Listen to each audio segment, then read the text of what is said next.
सुप्रभात बच्चों। आज हम कक्षा 8 के सामाजिक विषय की पुस्तक का भाग 3 सामाजिक एवं राजनीतिक जीवन का पाठ 5 न्यायपालिका का पहला प्रकरण न्यायपालिका की भूमिका, इसके बारे में पढ़ेंगे कि न्यायपालिका क्या होती है, उसकी क्या भूमिका है और न्यायपालिका क्या कार्य करती है और उसकी संरचना क्या क्या होती है। इस पाठ में हम इसी के ऊपर चर्चा करेंगे। तो चलिए करते हैं पाठ को शुरू। पाठ 5 न्यायपालिका। अखबार पर नज़र डालते ही आपको देश भर की अदालतों द्वारा किए जा रहे कामों की झलक मिलने लगती है, लेकिन क्या आप बता सकते हैं कि हमें इन अदालतों की ज़रूरत क्यों पड़ती है? जैसा कि आप इकाई 2 में पढ़ चुके हैं, हमारे देश में कानून का शासन चलता है। आपको याद होगा कि हमने इकाई 2 के अध्याय 4 में पढ़ा था कानून के शासन के बारे में। इसका मतलब यह है कि सभी कानून हैं वो सभी लोगों पर समान रूप से लागू होते हैं। जब किसी कानून का उल्लंघन किया जाता है तो एक निश्चित प्रक्रिया अपनाई जाती है।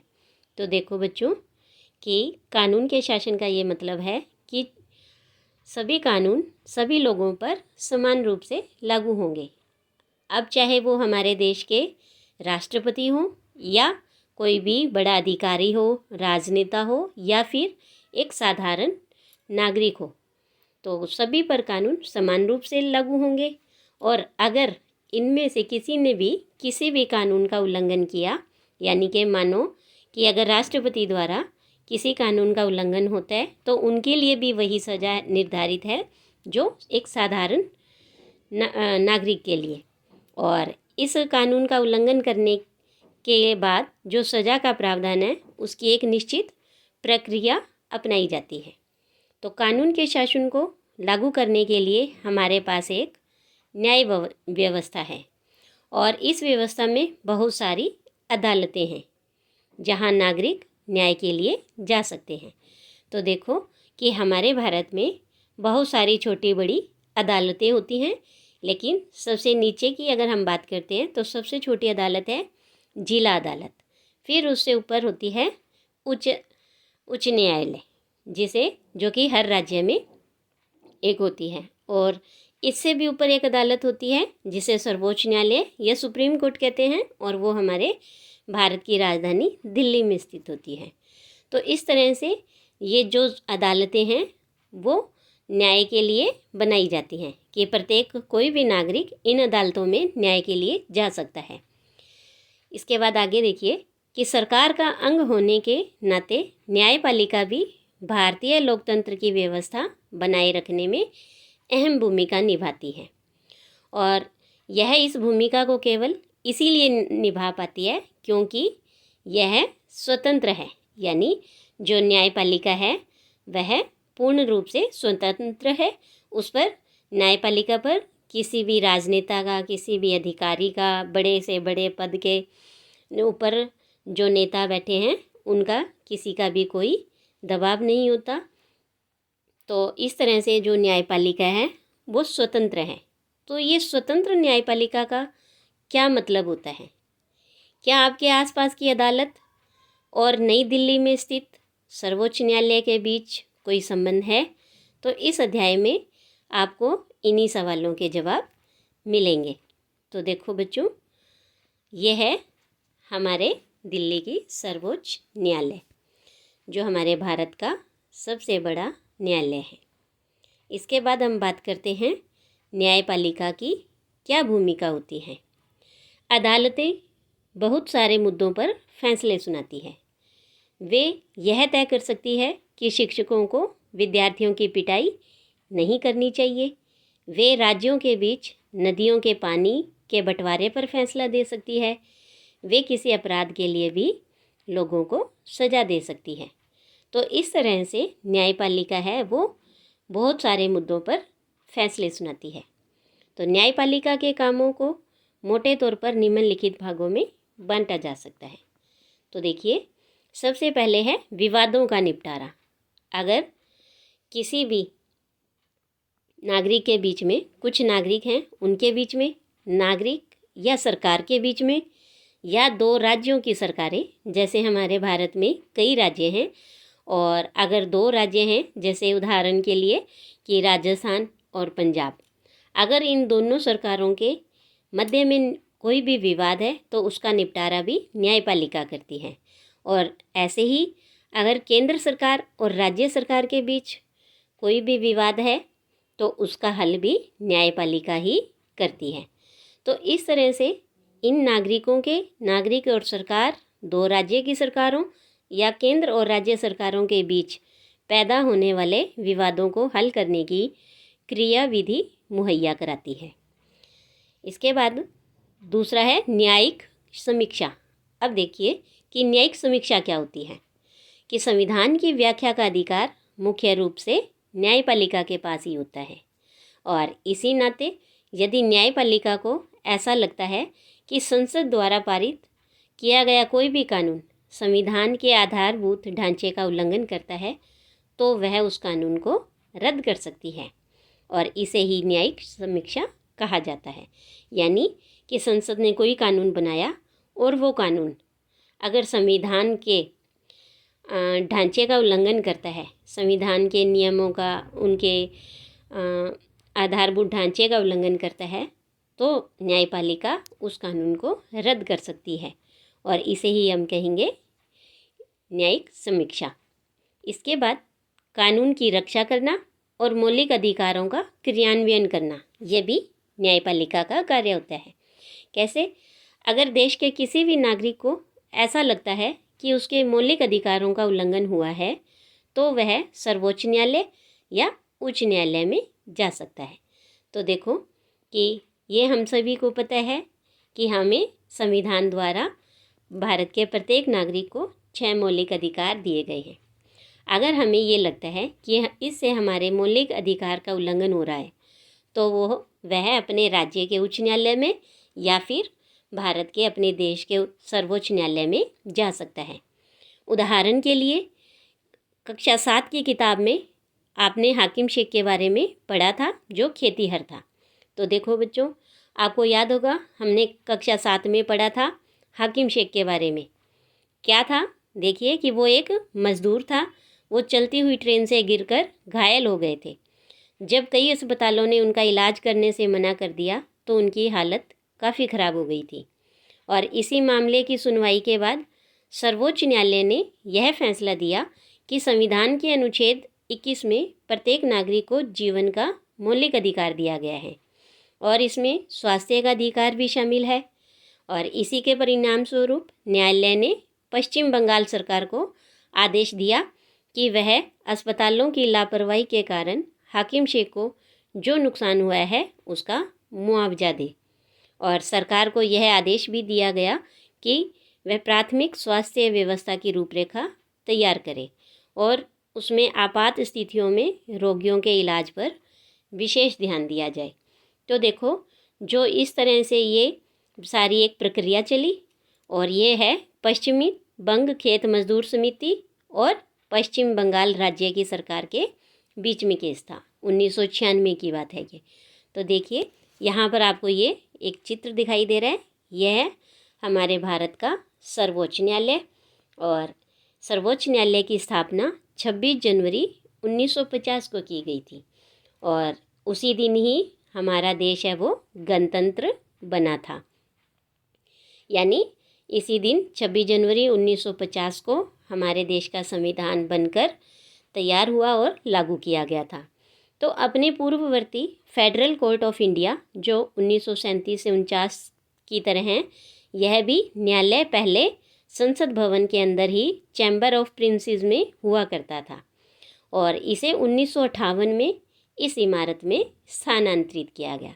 1958 से पहले ये संसद के अंदर ही, जो हमारा भारतीय संसद भवन है उसके अंदर ही चैम्बर ऑफ प्रिंसेस में न्यायालय है जो चला करता था। तो इसके बाद देखिए यहाँ पर यह है कि यहाँ पर आपको विवाद की किस्म बताई गई है। जैसे केंद्र और राज्य सरकार के बीच विवाद हो तो उसका एक उदाहरण देना है। तो देखो बच्चों, जैसे हमारी जो भारत की केंद्र सरकार है और गुजरात की सरकार है वो सरदार सरोवर बांध के प्रति, सरदार सरोवर बांध को लेकर उनके बीच में एक विवाद था। ऐसे ही दो राज्यों के बीच, तो जब दो राज्यों के बीच जो विवाद है उसमें पंजाब और हरियाणा के बीच में पानी को लेकर के विवाद है। फिर दो नागरिकों के बीच, तो दो नागरिकों के बीच तो हो सकता है कि दो पड़ोसी हैं और एक पड़ोसी ने दूसरे पड़ोसी की भूमि पर ज़बरदस्ती कब्जा कर लिया हो।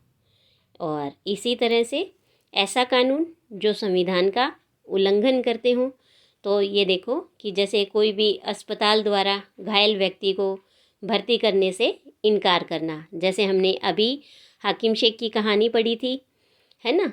तो या फिर कक्षा 7 में भी हमने हाकिम के बारे में पढ़ा था, तो जो हाकिम शेख की कहानी है उसमें भी स्वास्थ्य के जो अधिकार था उसका उल्लंघन हुआ था। तो इस तरह से ये इस तरह के कई विवादें हैं जिनका न्यायालय है वो निपटारा करता है। इसके बाद देखिए स्वतंत्र न्यायपालिका क्या होती है। अब कल्पना कीजिए कि एक ताकतवर नेता ने आपके परिवार की ज़मीन पर कब्जा कर लिया है और आप एक ऐसी व्यवस्था में रहते हैं जहां नेता किसी न्यायाधीश को उसके पद से हटा सकते हैं या उसका तबादला कर सकते हैं। जब आप इस मामले को अदालत में ले जाते हैं तो न्यायाधीश भी नेता की हिमायत करता हुआ दिखाई देता है और नेताओं का न्यायाधीश पर जो नियंत्रण रहता है उसकी वजह से न्यायाधीश स्वतंत्र रूप से फैसले नहीं ले पाते और स्वतंत्रता का यह अभाव न्यायाधीश को इस बात के लिए मजबूर कर देगा कि वह हमेशा नेता के ही पक्ष में फैसला सुनाए। और हम ऐसे बहुत सारे किस्से जानते हैं जहां अमीर और ताकतवर लोगों ने न्यायिक प्रक्रिया को प्रभावित करने का प्रयास किया है, लेकिन भारतीय संविधान इस तरह की दखलंदाजी को स्वीकार नहीं करता है। इसीलिए हमारे संविधान में न्यायपालिका को पूरी तरह से स्वतंत्र रखा गया है। तो देखो अब यहाँ एक प्रश्न है कि क्या आपको ऐसा लगता है कि इस तरह की न्यायिक व्यवस्था में एक आम नागरिक भी किसी नेता के खिलाफ मुकदमा जीत सकता है? अगर नहीं तो क्यों?